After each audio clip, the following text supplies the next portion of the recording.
In a forgotten little town of abandoned kilns, 14-year-old Chen Ping'an owns almost nothing. No parents, no wealth, no future anyone would envy. Yet strange things are beginning to happen. Mysterious outsiders arrive at the town gates. A golden carp changes hands for an unusual price. An ordinary lizard refuses to leave. And beneath the quiet streets, forces unseen by common eyes are already beginning to stir. Chen Ping'an believes tomorrow will be no different from today. He has no idea that the world around him is about to change forever. This is * Sword Comes, Episode 1.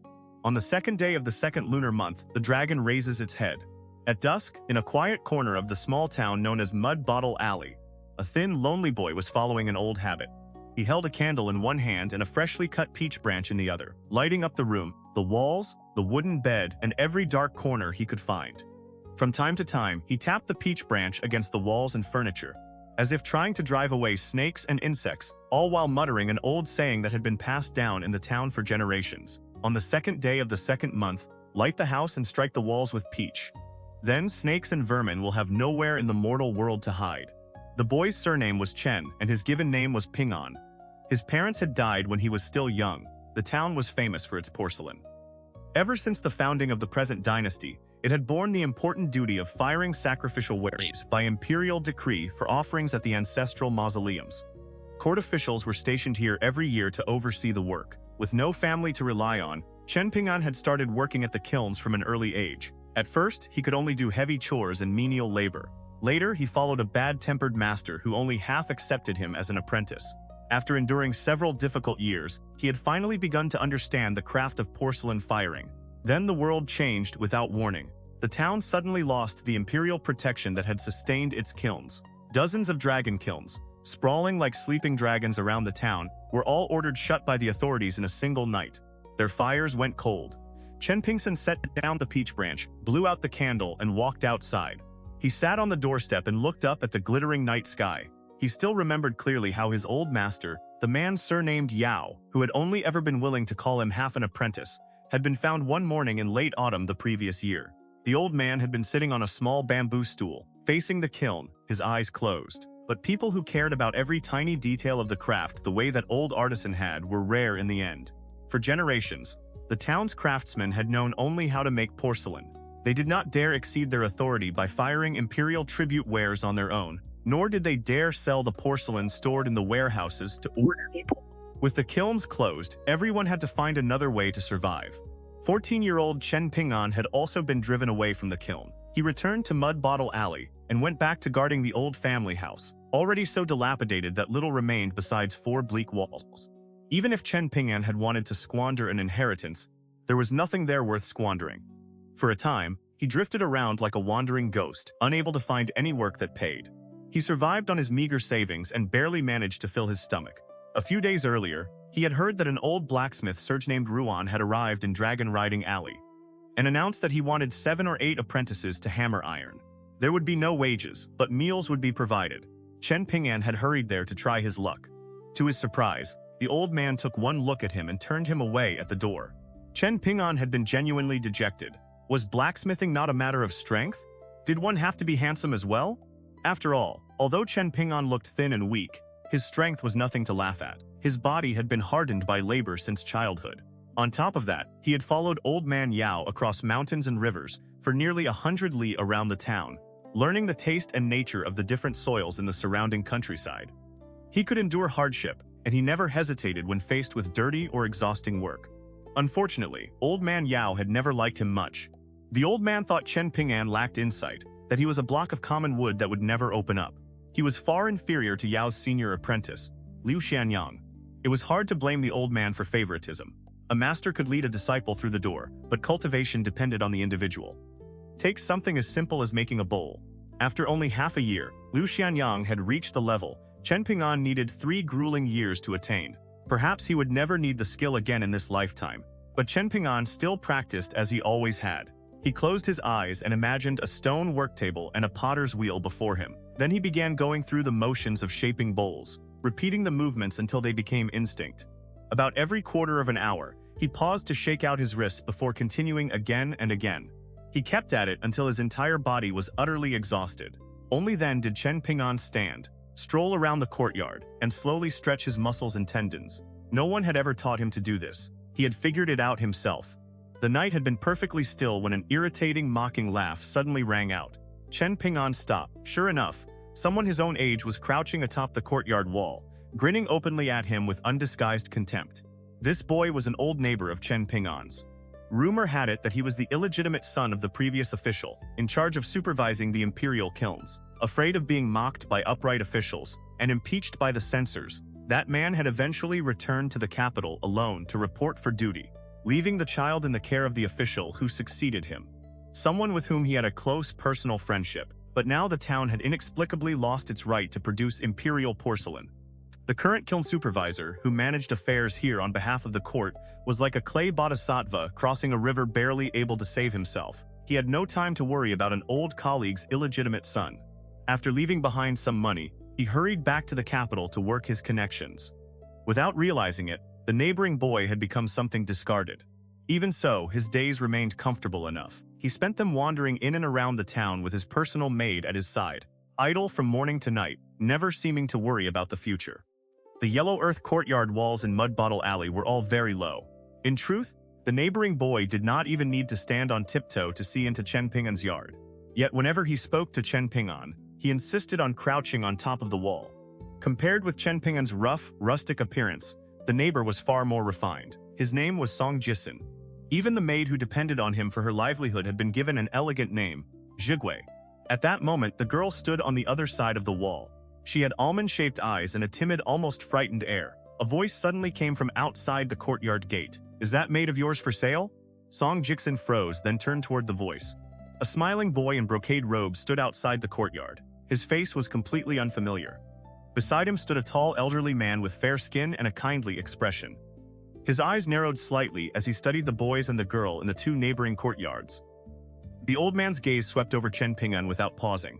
But when it reached Song Jisin and the maid, it lingered for a moment and his smile deepened. Song Jisin rolled his eyes. "Sell her? Of course I'll sell her!" The brocade-clad boy smiled. "Then name your price." The girl's eyes went wide. She looked like a startled fawn. Song Jisin raised one finger and waved it lazily. 10,000 taels of silver." The boy in brocade remained perfectly calm. He nodded. "Fine." Seeing that the stranger did not seem to be joking, Song Jisin hurriedly corrected himself. "I meant 10,000 taels of gold." The corner of the brocade-clad boy's mouth rose. "I was only teasing you." Song Jisin's face darkened. The brocade-clad boy ignored him completely and turned his attention to Chen Ping'an. "I owe you thanks for what happened today. If not for you, I wouldn't have been able to buy that carp. The more I looked at it after bringing it back, the more I liked it. I decided I had to thank you in person, so I asked Grandfather Wu to bring me here overnight." He produced a heavy embroidered pouch and tossed it to Chen Ping'an, smiling brightly. "This is your reward. Now we're even." Chen Ping'an had just opened his mouth when the brocade-clad boy turned and left. Chen Ping'an frowned.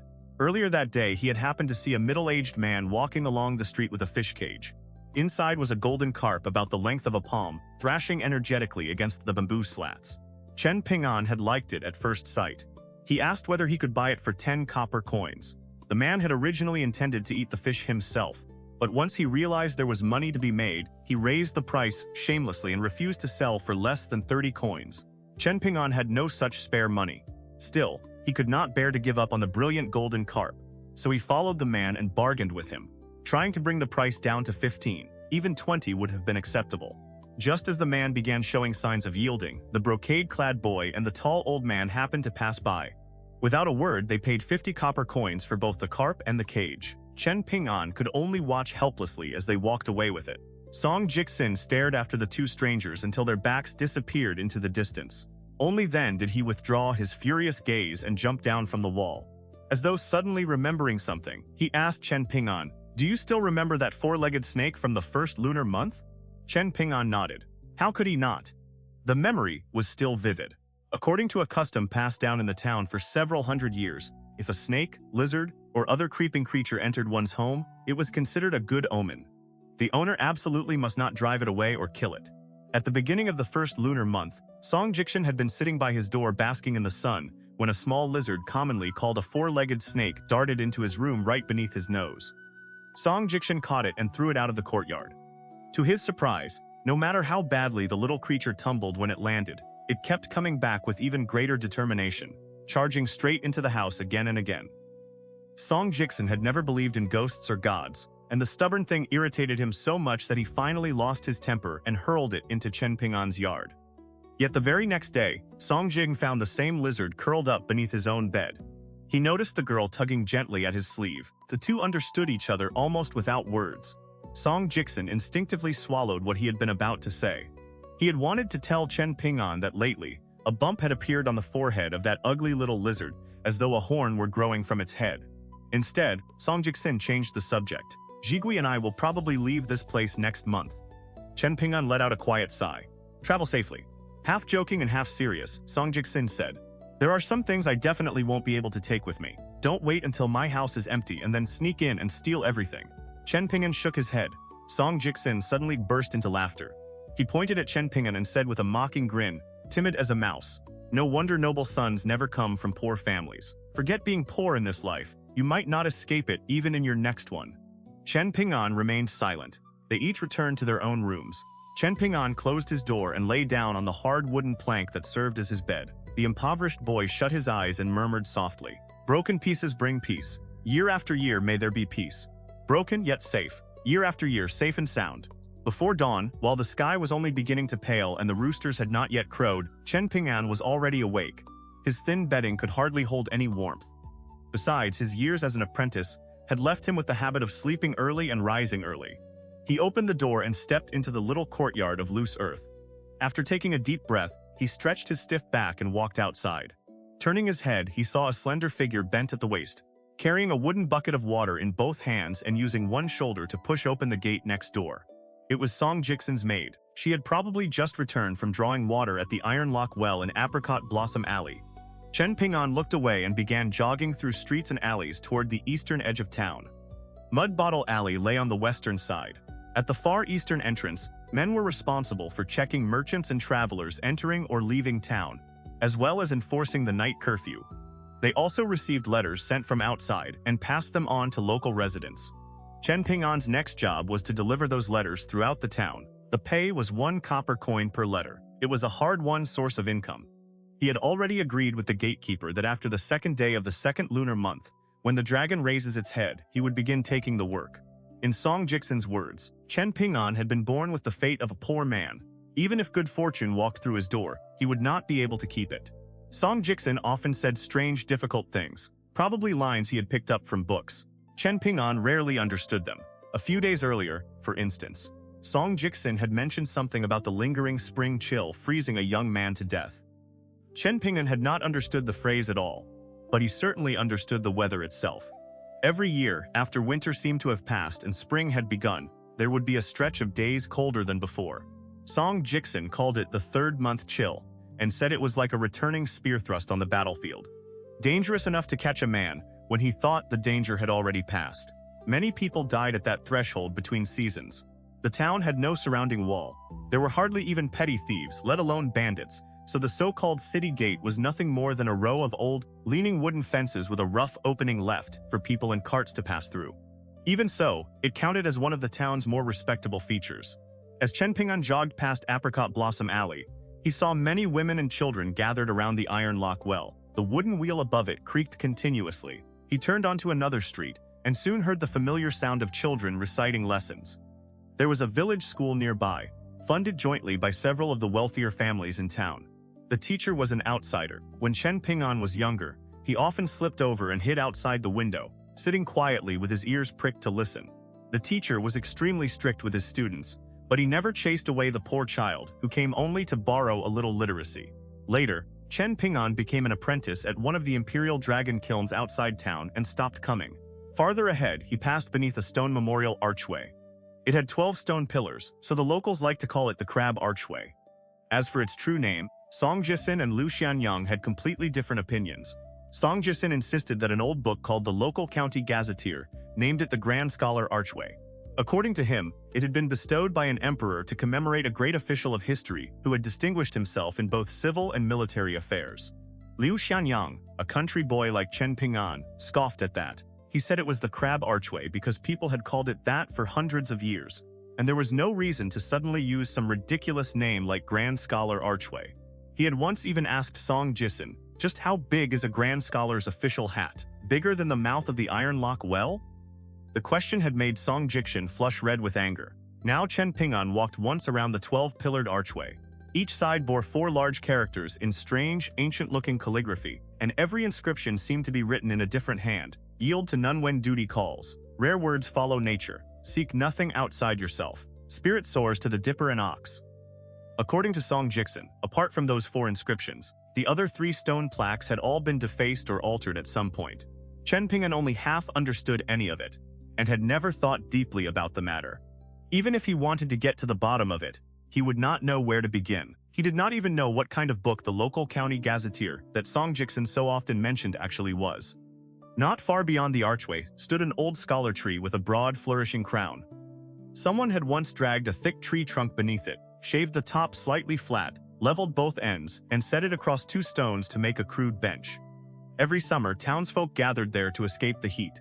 Families with money sometimes lowered baskets of melons and fruit into the well to chill them, then pulled them back up for the elders and children. Once the children had eaten their fill, they formed little gangs and played in the shade. Ping'an was accustomed to climbing mountains and wading rivers. By the time he reached the eastern gate, he was not even breathing hard. He stopped beneath the solitary ochre-colored gate structure. Few outsiders visited the town. Now that the local money tree of imperial porcelain had fallen, there should have been even fewer unfamiliar faces. When Old Man Yao was still alive, he had once shouted proudly to Chen Ping'an, Liu Xianxia and the other apprentices, "What we do is a business unlike any other in the world. This porcelain is for His Majesty the Emperor and Her Majesty the Empress. No matter how rich an ordinary person is, no matter how high an official ranks, if they dare touch it without permission, they'll lose their heads." That day, the old man had seemed full of life and spirit. Yet when Chen Ping'an looked beyond the wooden fence now, he discovered a surprising number of people waiting for the gate to open, at least 7 or 8. Men and women, old and young alike. Every one of them was a stranger. Local townspeople rarely used the eastern entrance, even when traveling to work at the kilns, for the simple reason that the road outside the east gate led to neither kilns nor farmland. For a moment, Chen Ping'an and the outsiders stood separated by the wooden barrier, studying one another. The boy in his homemade straw sandals found himself quietly envying their thick clothing. It had to be warm enough to keep out the cold. The people outside were clearly divided into several groups rather than traveling together. Even so, nearly all of them looked toward the thin boy inside the gate. Most wore indifferent expressions. 1 or 2 barely glanced at him before looking farther into the town beyond. Chen Ping'an found it strange. Could these people truly not know that the imperial court had already ordered every kiln shut? Or was it precisely because they knew the truth that they believed there was now some opportunity to exploit? Among them was a tall, slender young man, wearing an unusually high ceremonial cap. A green jade pendant hung at his waist. He seemed to grow impatient with the wait and stepped forward alone, reaching for the unbarred wooden gate. But just before his fingers touched it, he abruptly stopped. Slowly, he withdrew his hand, clasped both hands behind his back, and smiled at the straw-sandaled boy on the other side. He said nothing. He simply smiled. From the corner of his eye, Chen Ping'an noticed the subtle reactions of the people behind the young man. Some seemed disappointed, some amused, some frowned, and some looked openly mocking. Every expression was different. At that moment, a middle-aged man with messy hair suddenly opened the gate from inside and cursed at Chen Ping'an. "You little bastard! Is money the only thing in those eyes of yours? Coming this early to call souls back from the dead, what? Are you in a hurry to reincarnate and go see your ghost parents?" Chen Ping'an rolled his eyes. He did not take the vicious words to heart. For one thing, he had grown up among ordinary country folk, who had barely read a handful of books between them. If a few insults were enough to send him into a rage, he might as well find a well and jump in, saving himself a lifetime of trouble. For another, this unmarried gatekeeper was himself the butt of half the town's jokes. The boldest women did not stop at scolding him. More than a few had actually hit him. And the man loved boasting like a child in open crotch pants. He was always saying things like, "Back in my day, right here at the town gate, I fought 5 or 6 grown men at once and knocked their teeth all over the road. There was so much blood that the whole street, 2 zhang wide, looked like mud after a downpour." Still grumbling, the man said to Chen Ping'an, "Your little matter can wait." No one in town thought much of this man. Yet when it came to deciding whether outsiders could enter, he held absolute authority. He walked toward the wooden gate while casually scratching himself between the legs. With his back to Chen Ping'an, he opened the barrier, and every so often, accepted a small pouch from one of the visitors. Each pouch disappeared neatly into his sleeve before he waved that person through. Chen Ping'an had already stepped aside. The 8 visitors seemed to belong to about 5 separate groups. Apart from the tall young man in the high cap with the green jade pendant, there were also 2 children of 7 or 8 years old. The boy wore a red cloak. The girl had soft rosy cheeks almost like porcelain herself. The boy was half a head shorter than Chen Ping'an. As he passed close by, he opened his mouth. No sound came out, but the shape of his lips clearly formed 2 words, full of provocation. The middle-aged woman holding his hand coughed softly. Only then did the child restrain himself a little. Behind them, the little girl was being led by a broad-shouldered old man, whose hair was white as frost. She turned around and rattled off a long string of words at Chen Ping'an, repeatedly pointing at the boy ahead of her. Chen Ping'an could not understand a single word she said, but he could guess she was complaining about the other child. The imposing old man glanced once at the straw-sandaled old boy. It was only a casual look. Yet Chen Ping'an instinctively took one step backward, like a mouse meeting a cat. The little girl, who had been chattering like a sparrow, immediately lost all interest in stirring up trouble. She turned away and did not look at Chen Ping'an again, as though one more glance might dirty her eyes. Chen Ping'an might not have seen much of the world, but he was not incapable of reading a person's face. After the group had gone some distance, the gatekeeper grinned and asked, "Want to know what they were saying?" Chen Ping'an nodded. "I do." The bachelor laughed cheerfully. "They were praising how handsome you are. Every word was a compliment." The corner of Chen Ping'an's mouth twitched. "Do you really think I'm an idiot?" The gatekeeper saw straight through him and laughed even harder. "If you weren't an idiot, would I have given you the letter delivery job?" Chen Ping'an did not dare argue. He was afraid that if he annoyed the man, the copper coins he was about to earn would vanish before they ever reached his hand. The gatekeeper turned to look after the departing visitors and rubbed the stubble on his chin. With an appreciative click of his tongue, he muttered, "That woman just now, those thighs could squeeze a man to death." Chen Ping'an hesitated, then asked curiously, "Has that madam trained in martial arts?" The man stared down at him in astonishment. Then, with a solemn face, he said, "Kid, you really are an idiot." Chen Ping'an had no idea what he meant. The man told him to wait, then strode into the gatehouse. When he came back, he was carrying a stack of letters, neither especially thick nor thin, perhaps a dozen in all. He handed them to Chen Ping'an and asked, "Fools have fools' luck, and good people are rewarded for good deeds. Do you believe that?" Chen Ping'an took the letters with one hand and held out the other, staring at him. "You said 1 copper coin per letter." The gatekeeper flew into embarrassed anger. He slapped 5 coins, which he had clearly prepared beforehand, into the boy's palm. Then he waved grandly, as though displaying heroic generosity. "I owe you the other 5. The town was neither large nor small, with a little over 600 households. Chen Ping'an knew most of the poorer families, but he had never set foot inside the grand compounds of the wealthy. There were even broad alleys where rich households gathered that he had never entered at all. The roads there were mostly paved with stone. On rainy days, one step would never sink ankle-deep into mud and splash filth everywhere.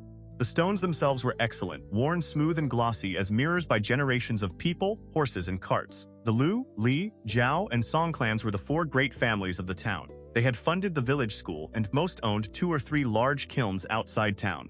The residence of each successive imperial kiln supervisor stood on the same street as their estates. By coincidence, almost every one of the 10 letters Chen Ping'an had to deliver that day was addressed to one of the town's prominent families. That made sense. Dragons gave birth to dragons, phoenixes to phoenixes, and rats to litters in rat holes. A family wealthy enough to send letters over great distances was unlikely to be poor. Otherwise, who would have the leisure or means to travel far from home? 9 of the 10 letters would take him to only 2 places: Fortune and Prosperity Street and Peach Leaf Alley. When Chen Ping'an stepped onto paving stones as broad as bedboards for the first time, he slowed unconsciously. A strange unease rose in him, almost a sense of inferiority. He could not help feeling that his straw sandals were dirtying the road. The first letter was for the Lu family, whose ancestor had once received a jade Ruyi scepter from the emperor himself. Standing outside their gate, Chen Ping'an felt awkward and out of place. Rich households had endless rules and appearances to maintain.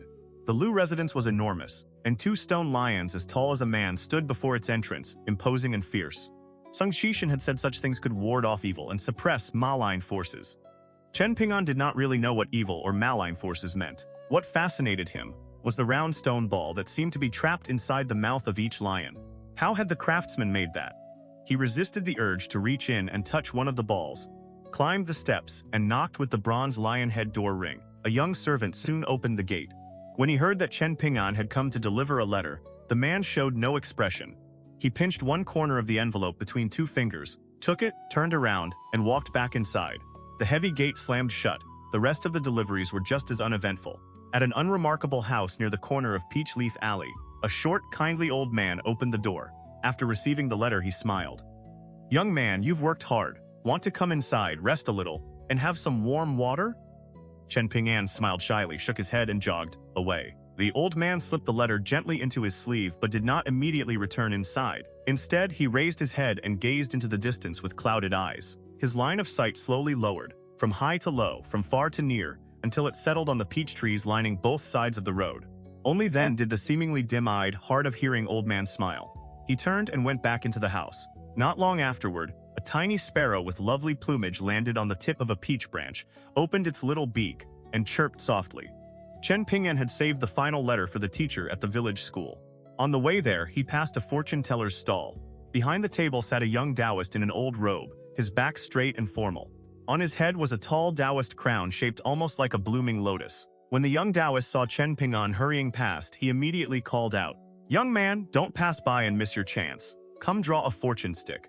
This humble Taoist will interpret it for you and tell you what good fortune, misfortune, blessings, or calamities await." Chen Ping'an did not stop, though he turned his head and waved his hand in refusal. The Taoist refused to give up. Leaning forward, he raised his voice. "Young man, in the past I charged 10 copper coins to interpret a fortune.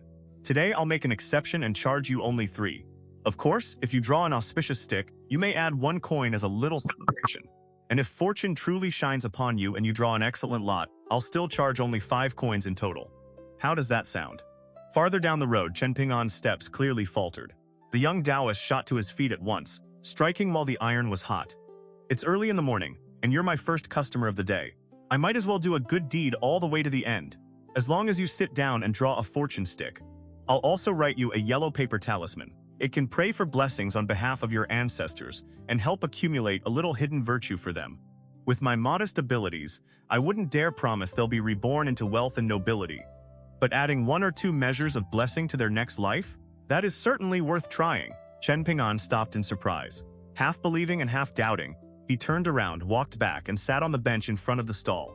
A plainly dressed Taoist and a poor young boy, one large pauper and one small one, sat facing each other. The Taoist smiled and extended a hand, inviting the boy to pick up the bamboo cylinder of fortune sticks.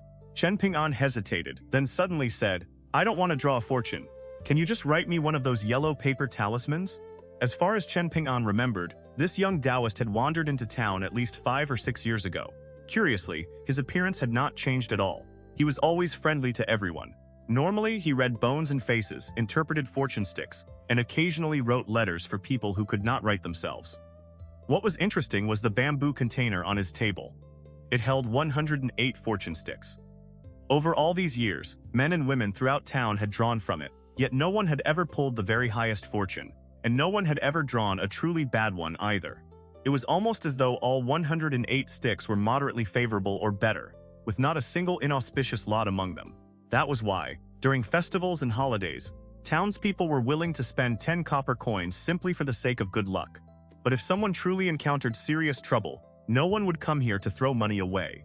Still, calling the Taoist a complete fraud would also have been unfair. The town was only so large. If he knew nothing except how to pretend at mysticism and cheat people, he would have been driven out long ago. Clearly, fortune-telling and interpreting lots were not where his real ability lay. For small illnesses and minor ailments, many people recovered quickly after drinking a bowl of water in which one of his talismans had been dissolved. That much, at least, seemed genuinely effective. The young Taoist shook his head. This humble Taoist conducts business honestly, cheating neither child nor elder. I already said the fortune interpretation and talisman come together. 5 copper coins. Chen Ping'an corrected him quietly. You said 3. The Taoist laughed. If you happen to draw the very highest fortune, it will still only cost 5. Chen Ping'an made up his mind and reached for the bamboo cylinder.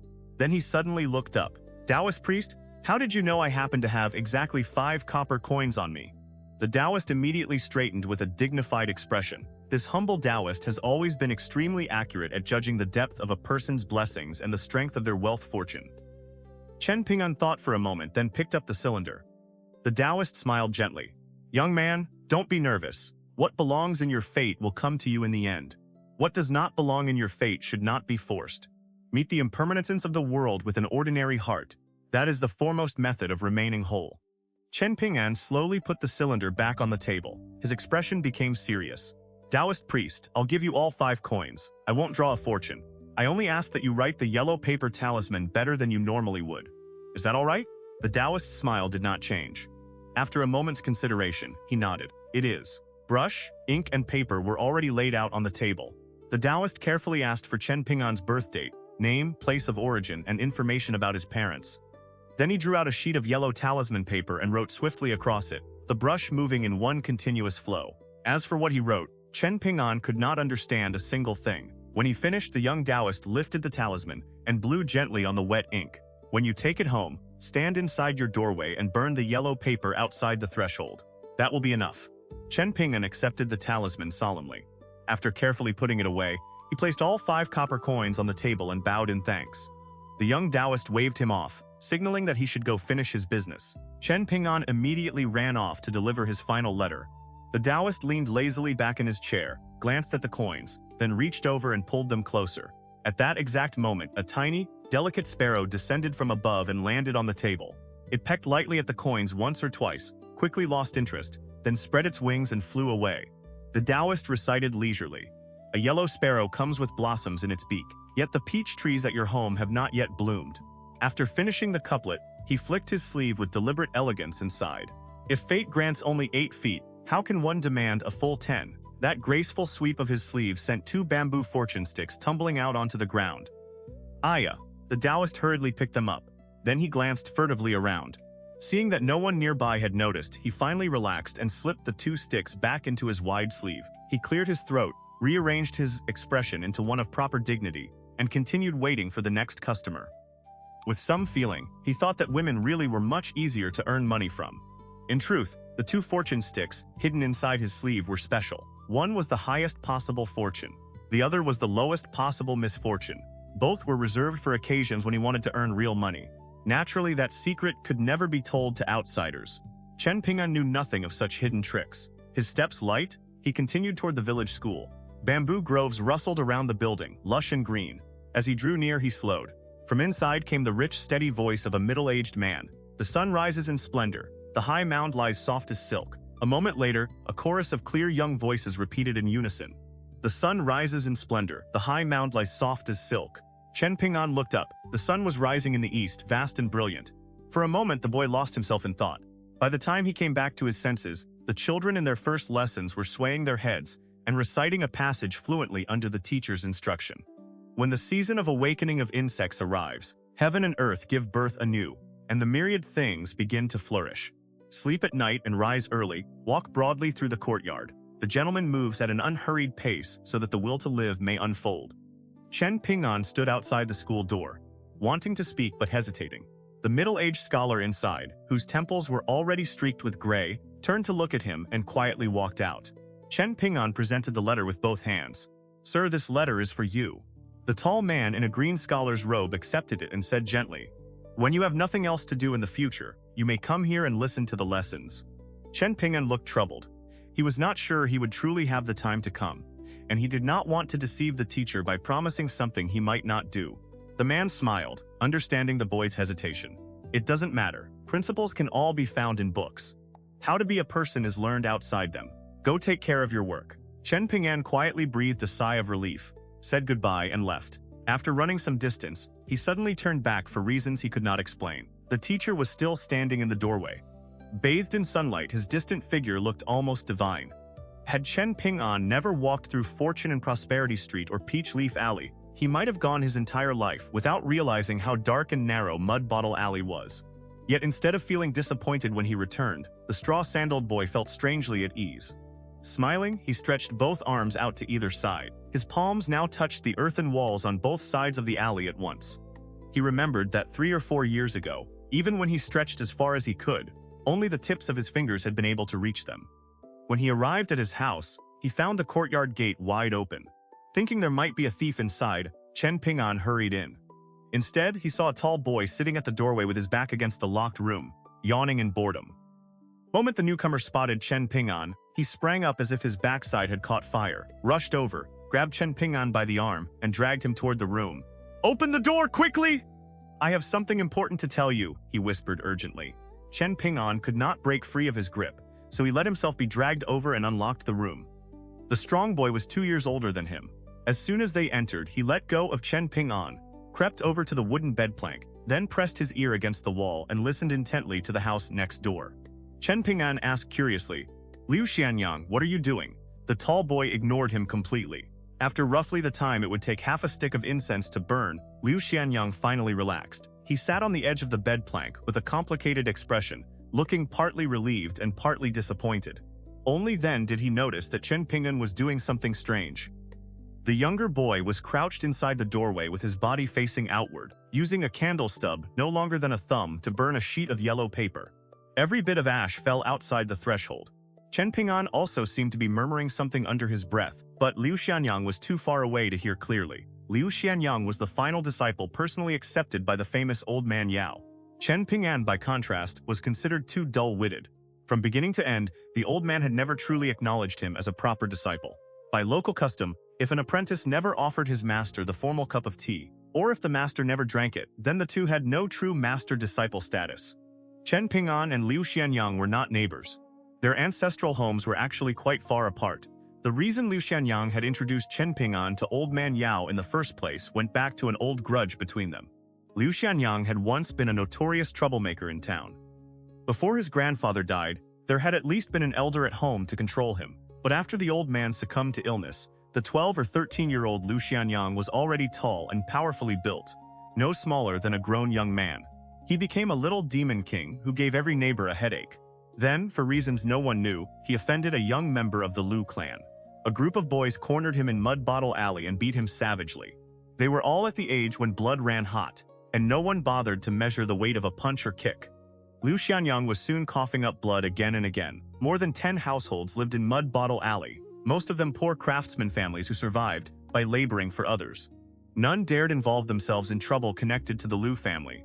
Song Jixin was not afraid at all, quite the opposite. He crouched happily on top of a wall and watched the excitement, apparently wishing the chaos would grow even worse. In the end, only one child, skinny as dry firewood, secretly slipped out through a back courtyard, ran to the mouth of the alley, and screamed himself hoarse toward the main road. "They're killing someone! They're killing someone!" Only when the Liu clan boys heard the words, "killing someone," did they finally come back to their senses. They looked down at Liu Xianyang lying in a pool of blood, barely breathing. The rich young ringleader finally became frightened. After exchanging uneasy glances, they fled Mud Bottle Alley. Yet afterward, Liu Xianyang did not thank the child who had saved his life. Instead, he kept teasing and tormenting him. The orphan was stubborn as a wild weed. No matter how Liu Xianyang bullied him, he refused to cry, which only irritated the older boy even more. A year later, however, Liu Xianyang saw that the little orphan surnamed Chen truly looked as though he would not survive the winter. At last, his conscience stirred. By then, Liu Xianyang had already entered the dragon kiln as an apprentice. He took the orphan with him to the kiln beside the creek west of town. They walked dozens of li through snowy mountain roads. Even now, Liu Xianyang could not understand how that charcoal-dark little boy, with legs thin as sticks, had managed to reach the kiln at all. Old man Yao eventually allowed Chen Ping'an to stay. But the difference in how he treated the two boys was like heaven and earth. He beat and scolded Liu Xianyang often, but even a blind man could have sensed the painstaking care hidden beneath it. Once the old man struck him so hard that blood ran from his forehead.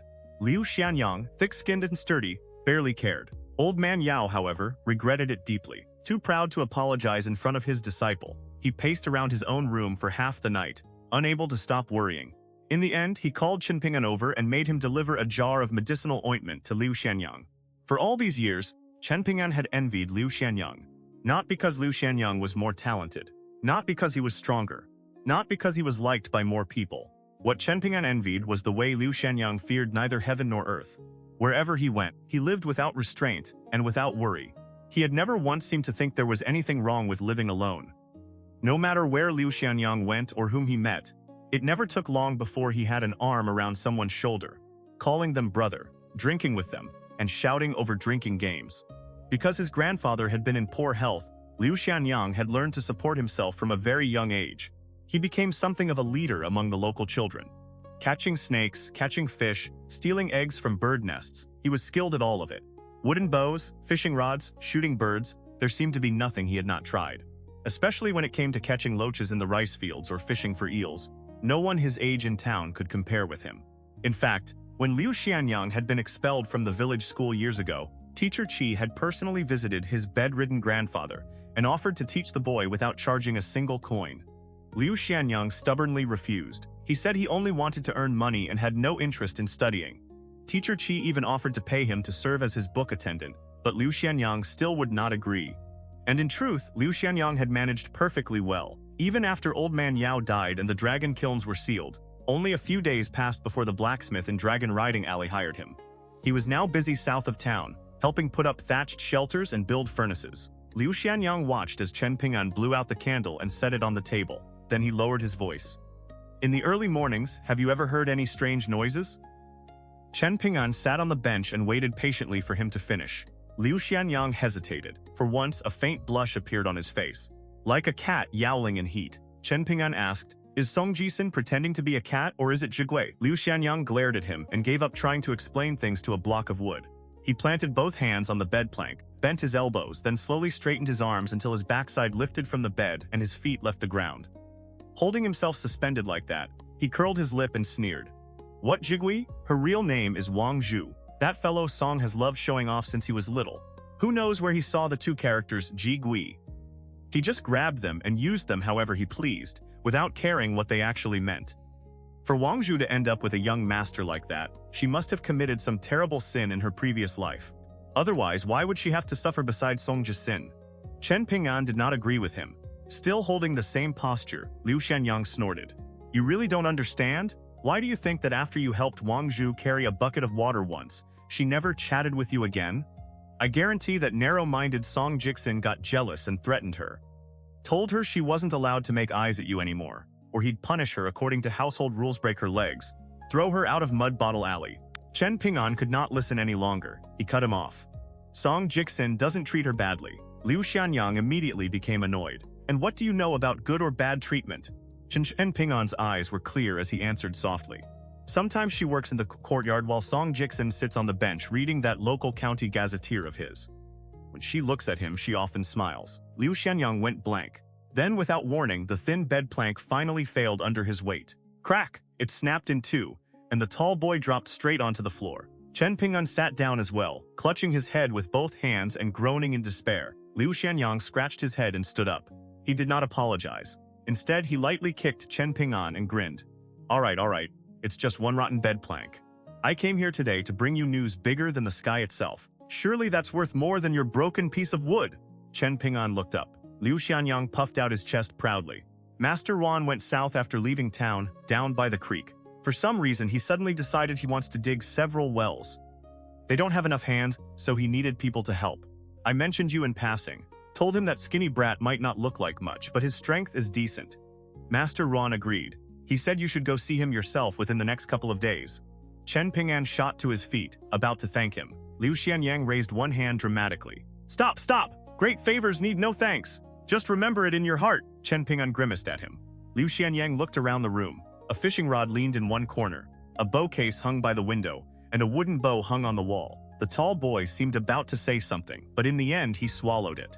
He quickly walked through the doorway, deliberately stepping around the ashes left by the talisman. Chen Ping'an watched his broad back. Suddenly, Liu Xianyang spun around.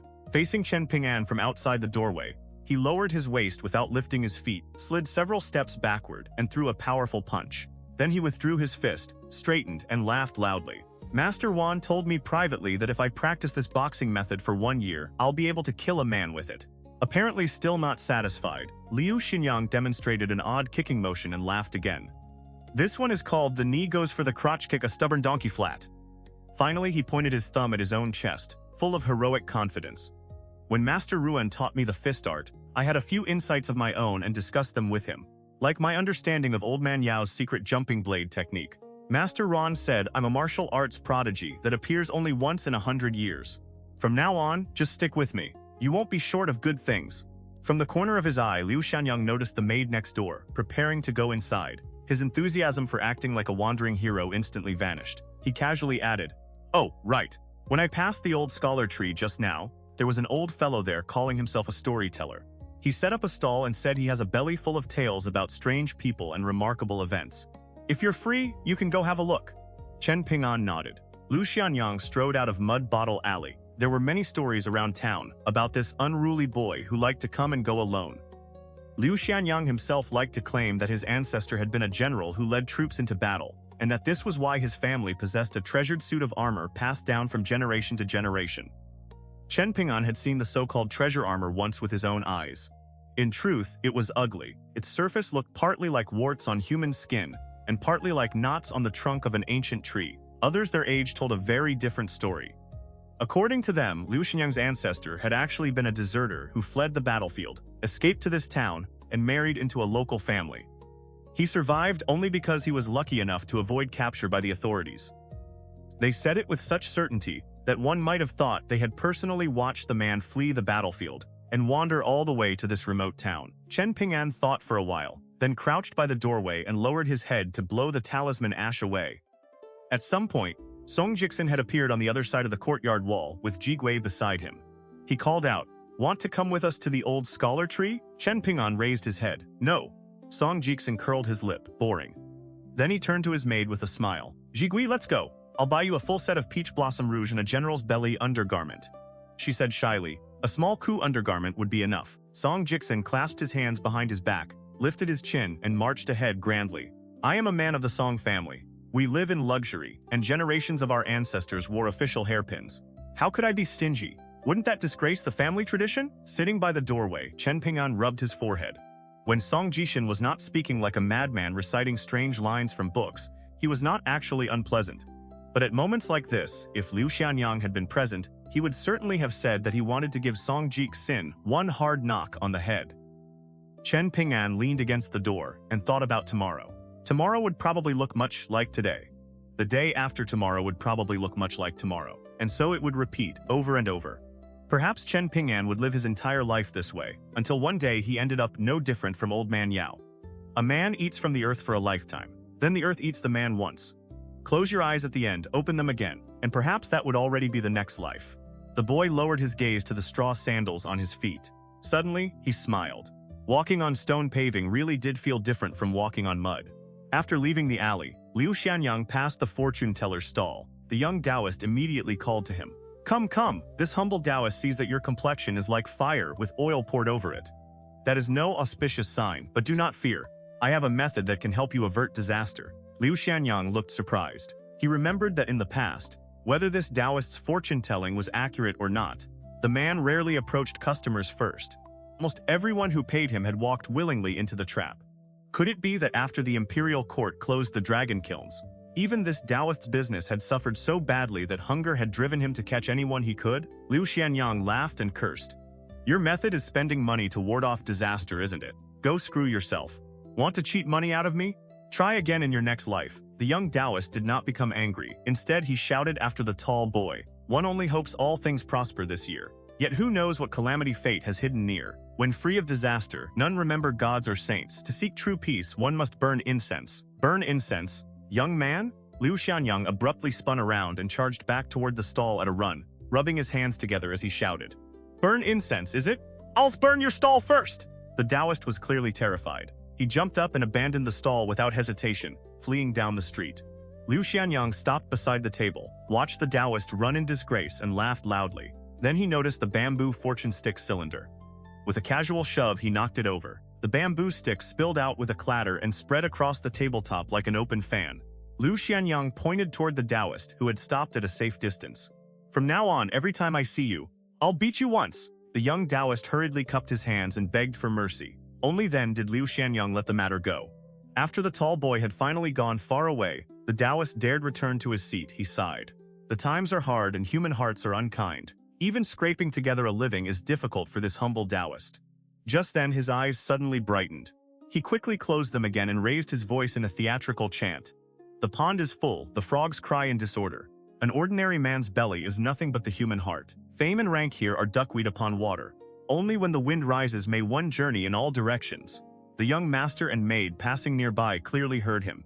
Unfortunately, neither showed any intention of stopping. The Taoist cracked one eye open. Seeing another piece of business about to slip away, he slapped the table and shouted even louder. "A top scholar was still born a mortal child. A grand chancellor is but another man beneath the sky. Master heaven and mankind, and your name will shake the city. Then spirit and vigor will shine in triumphant pride." Song Jixin Jigui kept walking. The Taoist drooped in disappointment and muttered, "These days are truly difficult." Without warning, Song Jixin turned around and tossed a coin toward the young Taoist from afar. He laughed brightly. "I'll borrow your auspicious words." The Taoist hurriedly caught the coin. When he opened his palm and looked down, his face twisted. It was only a single copper coin, the smallest denomination possible. Still, the young Taoist gently placed the coin on the table. A moment later, a sparrow swiftly descended and landed beside it. The bird lowered its head, lightly pecked the coin once, then picked it up in its beak. It raised its head and looked at the young Taoist. Its bright eyes were almost human. The Taoist said softly, "Go. This place is no longer safe to remain in." The sparrow vanished in a flash. The young Taoist looked around, and his gaze finally settled on the tall memorial archway in the distance. He stared at the four characters, "Spirit Sowers to the Dipper and Ox," and sighed. "What a pity." Then he added, "If I could take that plaque outside and sell it, surely it would fetch 800. Perhaps even 1,000 taels of silver?" Song Jixin and Jigui arrived beneath the old scholar tree. The shade was already packed with people. Nearly 50 townsfolk sat on benches they had brought from home, and more children continued arriving with older relatives in tow. Song Jixin and the girl stood side by side at the edge of the crowd. Beneath the tree, an old storyteller stood with a large bowl in one hand and the other tucked behind his back. His face was flushed with enthusiasm as he spoke at the top of his lungs. "Just now, I gave you a rough explanation of the direction of the dragon veins. Now let us speak of true dragons. Ah, those are extraordinary indeed. Some 3,000 years ago, there appeared in this world an immortal figure of astonishing power. At first he cultivated in seclusion within a blessed paradise and attained the great Tao. Then, alone and carrying a single sword, he traveled beneath heaven. In his hand were 3 feet of righteous spirit, sharp enough to reveal its edge to the world. For reasons unknown, this man was particularly determined to oppose the flood dragons. For a full 300 years, wherever there was a dragon, he beheaded a dragon. He killed until no true dragon remained in the mortal world. Only then did he stop. Afterward, no one knew where he went. Some say he traveled to a place where the Tao reaches its greatest height and sat face to face with the Tao ancestor to discuss the way. Others say he went west to the pure land of the Buddha realm, far beyond imagination, where he debated scriptures and dharma with the Buddha himself. Still others say he personally guards the great gate of Fengdu in the underworld, preventing demons and ghosts from escaping to bring disaster upon mankind.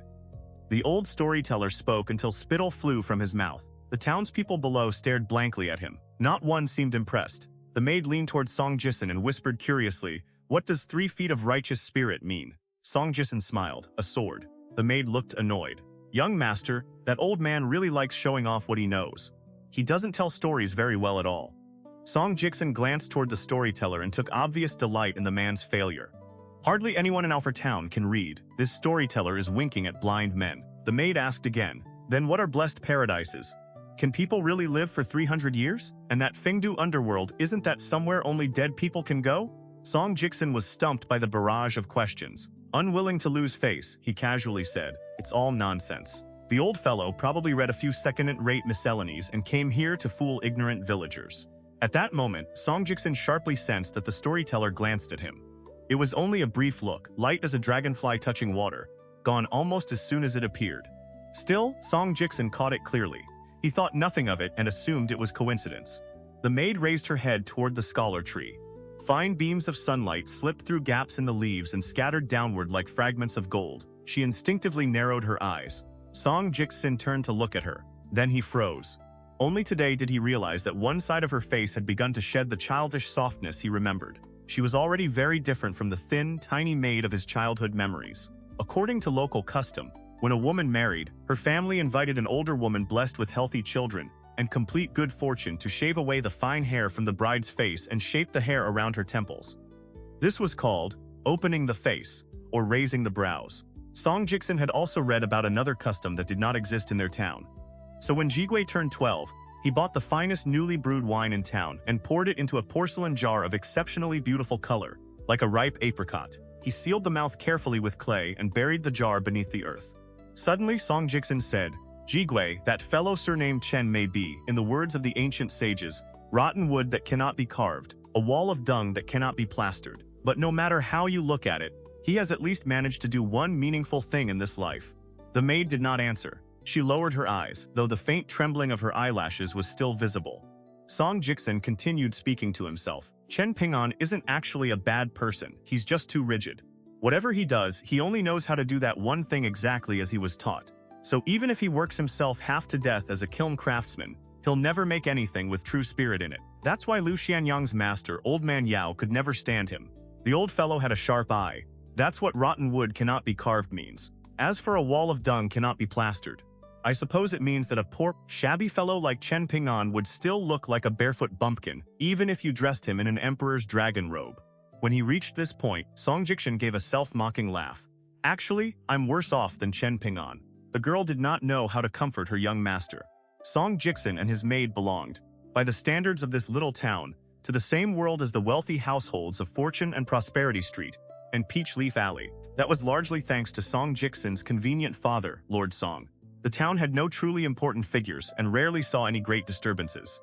As a result, the court-appointed official responsible for supervising the imperial kilns was, in local eyes, practically the great magistrate from a stage play, the highest authority most townsfolk would ever encounter. More than 10 men had held that position over the years, but Lord Song had been the one most loved by the people. Unlike the aloof officials who came before him, Lord Song had not hidden himself inside the government compound to cultivate his health, nor had he shut his doors to visitors and buried himself in books. Instead, he personally involved himself in every part of porcelain production. In truth, he came to resemble an ordinary country laborer more than many of the kiln craftsmen themselves. Over more than 10 years, the refined scholar's complexion had been burned dark and glossy by the sun. His everyday clothing differed little from that of a farmer, and he treated people without the slightest official arrogance. Unfortunately, the imperial porcelain fired in the town's dragon kilns never quite met expectations. Whether in the quality of the glaze, the form, or the finer details of design, the wares were always somehow unsatisfactory. More precisely, they were even slightly worse than those produced in earlier years. The old kiln masters could not understand why, no matter how hard they thought about it. In the end, the imperial court probably decided that Lord Song's effort deserved recognition, even if the results did not. The Ministry of Personnel issued an order transferring him back to the capital, and at least he received a favorable official evaluation. Before leaving, Lord Song spent an enormous sum of his own money to build a covered bridge. Later, when the great local families realized that his departing convoy did not include one particular child, they immediately understood what had happened. One could say that Lord Song had built up a considerable bond of goodwill with the town. Combined with the special consideration shown by the current kiln supervisor, that bond had allowed the young Song Jixian to spend the past several years well-fed, well-dressed, carefree, and comfortable. As for the maid now called Jigui, there were many stories about where she came from.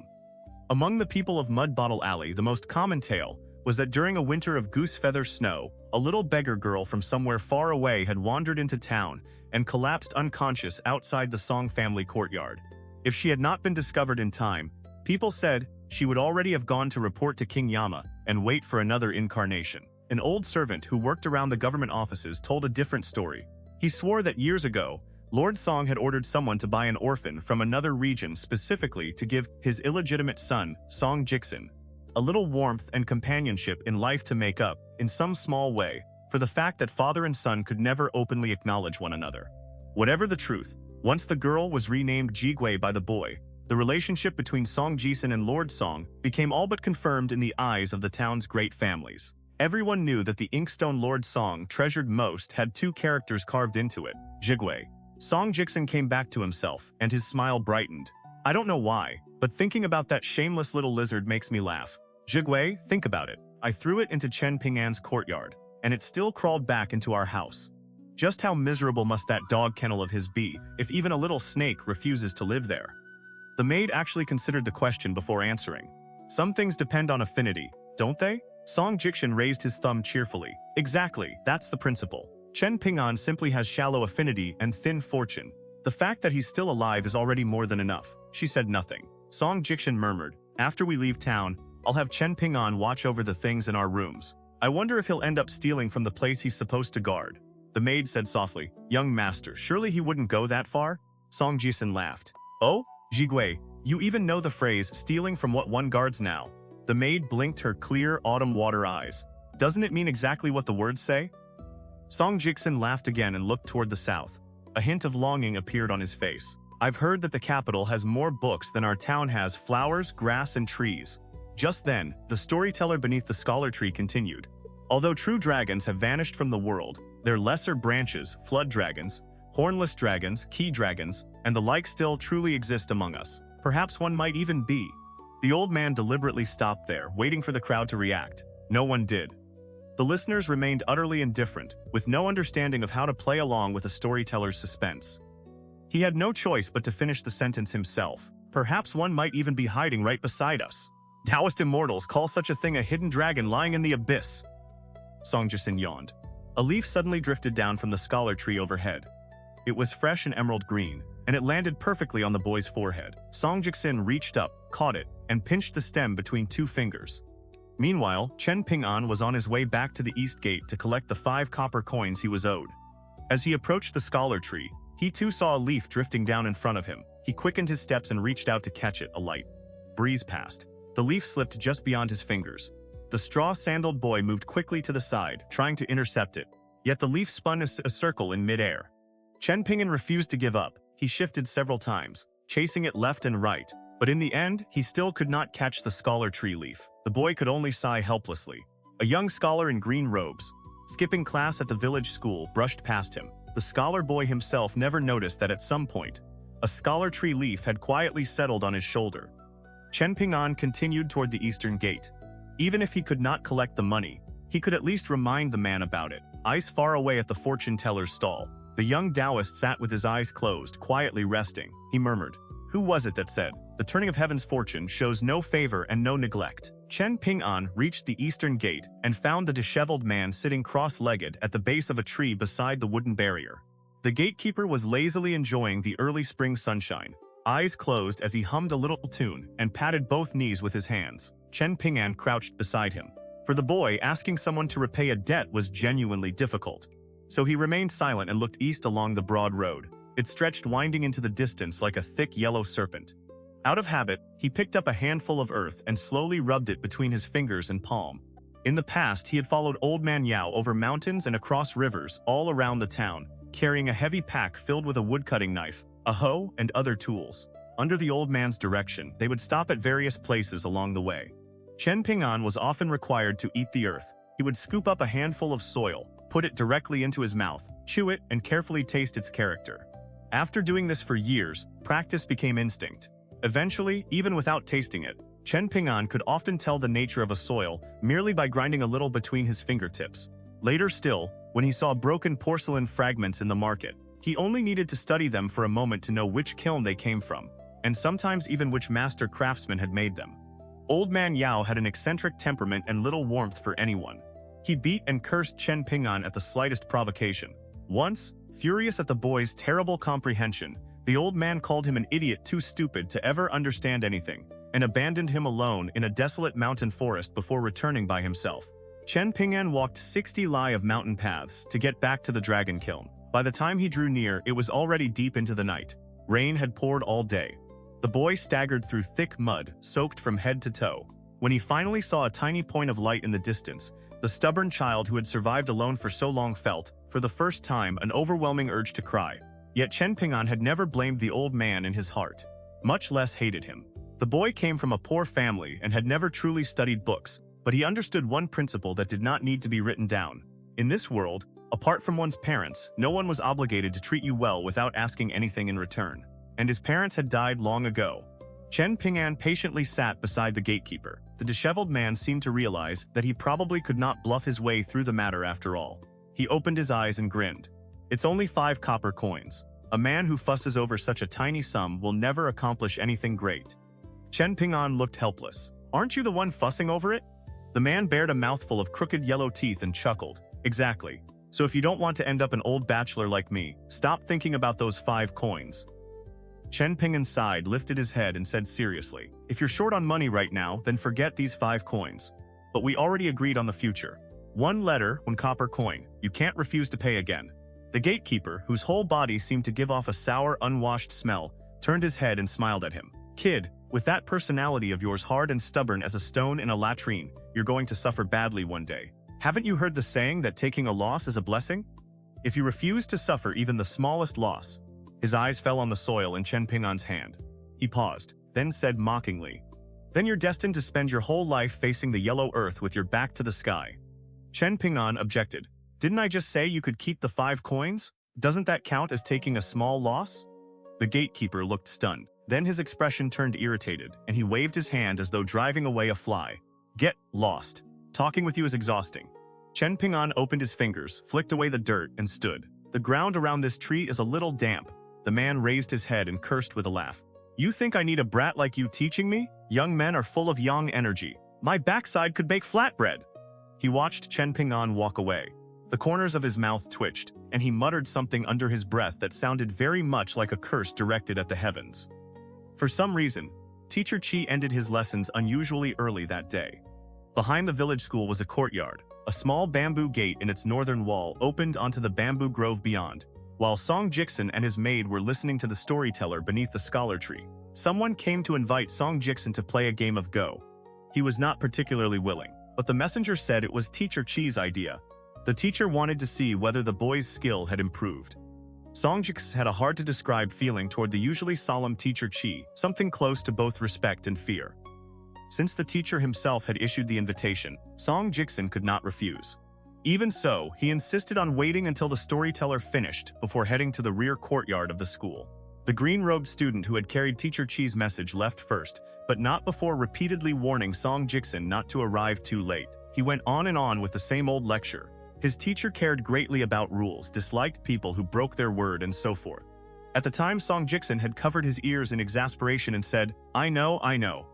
When Song Jixin finally entered the rear courtyard with Jigui, a cold breeze was drifting through the air. The elegant young scholar in green was already seated on the chair to the south, back straight and posture perfectly proper. Song Jixin dropped into the seat opposite him, sitting on the north side and facing south. Teacher Qi sat to the west. As always, he watched the board without speaking. Whenever her young master played Go, Jigui usually went for a walk through the bamboo groves, so she would not disturb the 3 scholars.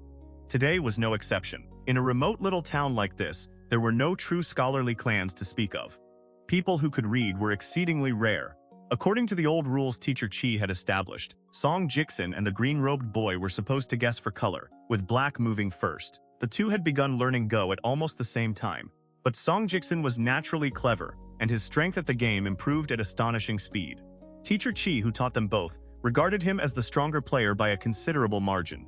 Normally, when deciding who would take black and receive the first move, Song Jixin would take an unknown handful of white stones from his bowl. The green-robed boy would then place 1 or 2 black stones on the board.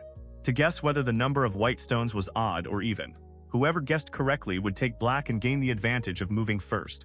In the 2 years they had played, Song Jixin had never truly lost, whether he held white and moved second or black and moved first. Yet Song Jixin had little genuine interest in Go. He studied it in fits and starts, like someone fishing for 3 days and drying the net for 2. The green-robed boy, by contrast, was less talented but far more diligent. He was both a student at the village school and Teacher Qi's book attendant, spending morning and evening around the teacher. Even merely watching Teacher Qi play had benefited him enormously. At first, he could only occasionally steal a lucky victory when given black. Now, as long as he held black, his chances against Song Jixin were nearly even. His progress was obvious. Teacher Qi never interfered with this private rivalry. He simply watched from the side. Song Jixin had just reached toward the stone bowl when Teacher Qi suddenly said, Today, the 2 of you will play a game using the seated stone rules. White moves first. Both boys stared blankly. Neither had ever heard of seated stone Go.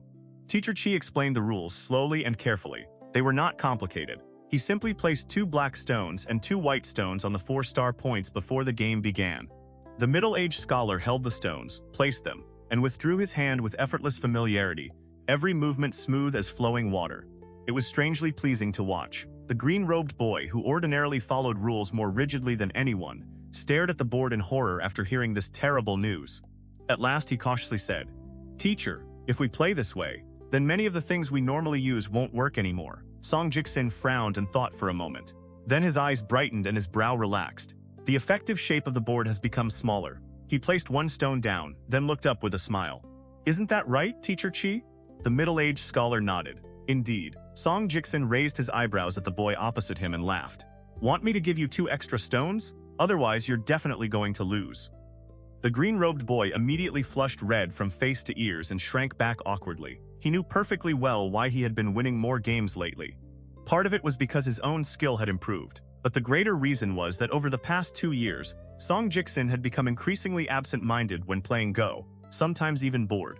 In many games, Song Jixin had deliberately held back. At other times, even after gaining a clear advantage in the opening, he would intentionally take dangerous lines in the middle game, simply because he wanted to capture a great dragon of stones. When it came to Go, Song Jixin was extraordinarily gifted, but if a game did not interest him, he would rather not play at all. The green-robed boy was different. From the moment his first stone touched the board, his mind was fixed on only two things: victory and defeat.